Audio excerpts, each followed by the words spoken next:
तर जय महाराष्ट्र पब्लिक, स्वागत आहे तुमचं आपल्या आजच्या नवीन ब्लॉगमध्ये. तर काही कारणामुळे आपले ब्लॉग बंद होते, तर आजपासून आपले डेली ब्लॉग येत जाईल. आलो होतो सकाळी सकाळी क्लासमध्ये, तर क्लासमध्ये बघतो तर काय पोरं नुसता धिंगाणा घालत होते.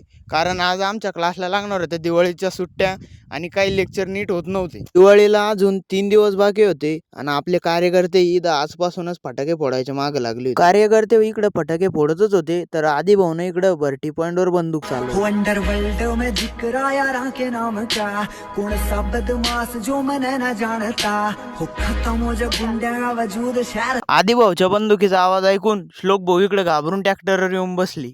टी पॉइंटर आलो आणि आपल्या क्लासमधले काही आतंकवादी इथं बंदुकीची खरेदी करत होते. ते म्हणे आज पाकिस्तानमध्ये डायरेक्ट गोळीबार करून टाकायचा आहे. आतंकवाद्यासोबत गप्पा करून नरेंद्र भाऊ म्हणे आपण घरी जाऊ आता, या आतंकवाद्याचं काही खरं नाही. आम्ही जातो घरी आणि तुम्ही आपल्या आयडीला फॉलो नसन करेल तर फॉलो करून घ्या. धन्यवाद.